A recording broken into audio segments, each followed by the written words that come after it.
Hello guys, happy Monday! It's another beautiful day and it's another beautiful vlog. Charis, beautiful lang. It's another busy day guys. Yun na naman, basta Monday, maglilinis na naman kami, magdi-drain ng pool. So our mission today is linisan naman lahat ng carpet dito sa hinaguan. So magtulong-tulong kami. Yan. Linis kami. Ito guys, binrush nila. Mamaya naman, dito sa EOS, kinuha namin ng carpet, lalabantanan, papalitan lahat, yan. Mamaya, nakatoka na naman kami ni Britney sa pagpamalengke. Yan, kinuha muna yung mga carpet, lalabhan. Yan, dito nilinis. Ano? Kuha na mga carpet dong. Lahat din. Kami ni Britney mamaya alis para mamalengke, para yung mga trabahante pakainin natin ng bonggang-bongga. O na piso. You know what guys? Basta talaga makakita ko ng peso, kinukuha ko. Dahil meron akong savings doon na puro piso. So yan, linis na. Kaya ito yung sanin ako. Mamalingki naman kami ni Britney. Yan. Yan, linis. Dito sila busy sa lahat. Dito nakadrain naman sila Brenda sa swimming pool. Naglalagay ko ng chlorine pag Saturday ng gabi, gano'n, or morning ng Saturday, kasi para mas hindi siya mangate, ano, kasi presko yung tubig natin, pero syempre may mga naligo na, baka may umihi, ganyan. So, ang mostly na dumi dito, yung mga dahon-dahon na talisay. So hindi siya advisable talaga ang talisay sa ganitong palimpalak. Madali lang siya linisin guys, ganyan yan, after this, saka namin siya lalagyan ng sabon at chlorine din. Re-water na ulit. Ganyan. Kaya siya maputik kasi sa palibot, di may mga bata, talon-talon kaagad, mga bato-bato. Puro bato yan dyan, Jill. Bato-bato? Tuwara. Ang pool guys, puro bato-bato. Ito na yung ano ng pool. Sa loob ng pool, puro mga bato-bato.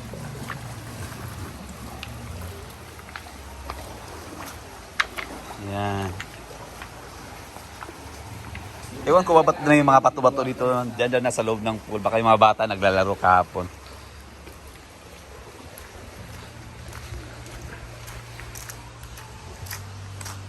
Dito rin sa EOS Function Hall.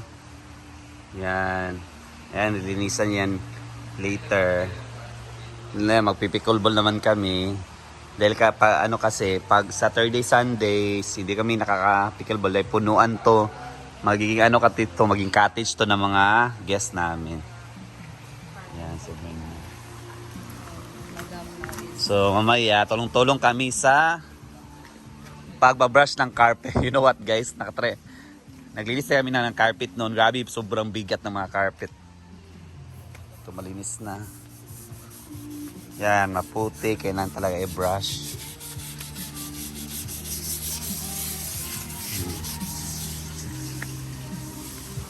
So yan, malinis na. Oh.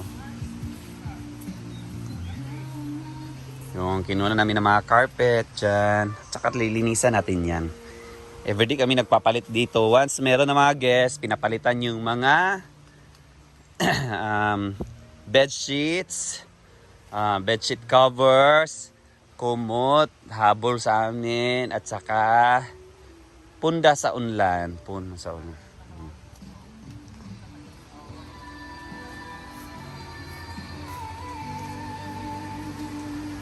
Yan, malinis na. Dito si Ansi na pang-music ng pang Ginoo para may masmasan ang mga pusong uhaw. Makaganapan kagabi yan ang bahay. Makaganapan kagabi. Oh. Kung wala yung mga level of night, wala ba? And of course, ito yung tubig natin. Yan. So, ang carpet, ang nakakadali dito guys is yung carpet natin is since malinaw naman ang tubig sa ilog, dyan natin nalaban sa ilog para makasave ng water at saka hindi mabigat. Yan.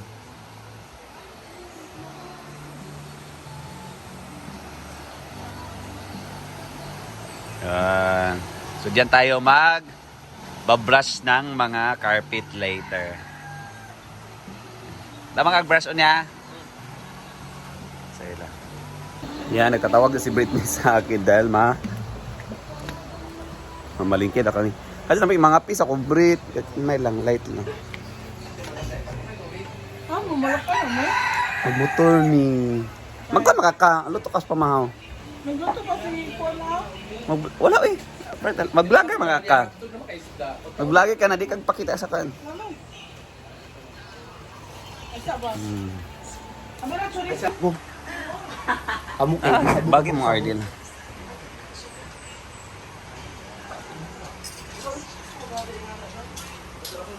Tanaway sa niya din. Okay. Tara lagi mo na akong lagi. Tara mo na akong sa RDL number 32 ni siya para effect number 2. number 2 guys. RDL guys. Yung effective yung Britney ha. Yung RDL niya. May ko anak sa one ay American. Oo, tungkol sa mong kilay. Yan. Coffee muna guys before bakbakan sa trabaho. Malapit ko na maubos yung coffee ko guys. Pinagmadali na ako ni Britney dahil mamalingkid kami. Marami pa kaming bibilhin. Marami daw isda dahil yung putay na for today is sugba, sutokil. You know what sutokil guys is? Su means sugba, ti means tula, and kil means kilaw. So kinilaw. So tutlong putaying isda. Sugba, tula, at kilaw. Sikat yan sa amin dito sa Mindanao guys. Sinugba. Kasi sinugba gali, mag-ihaw, tula, at saka kilaw.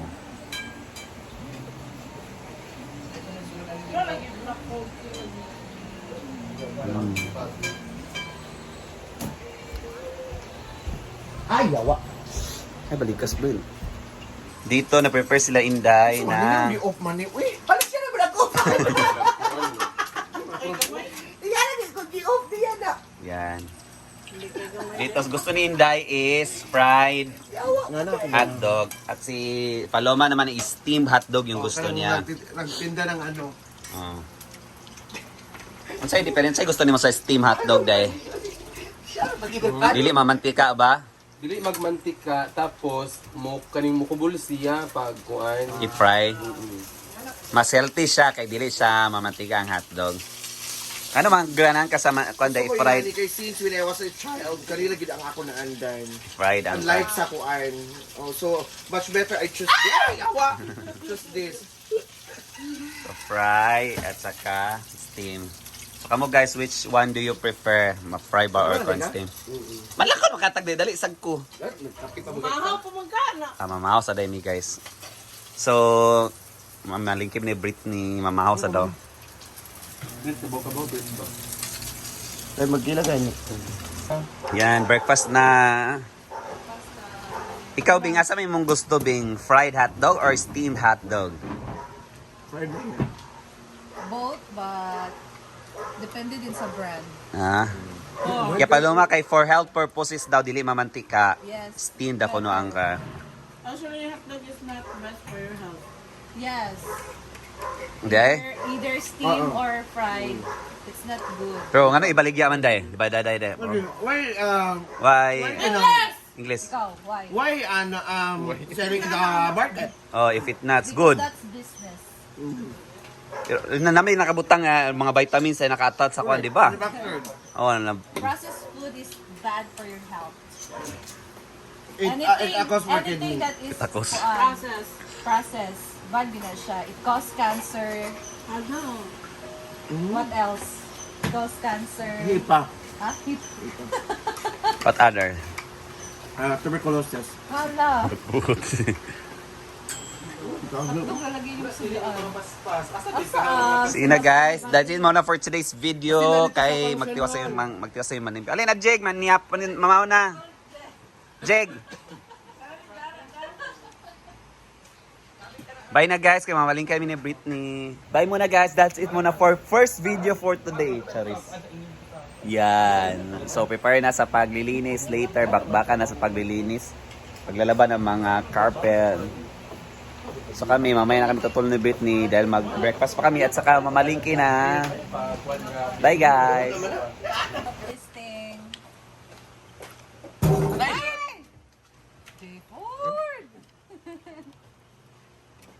Wow. Kasi taga ni smoked fish.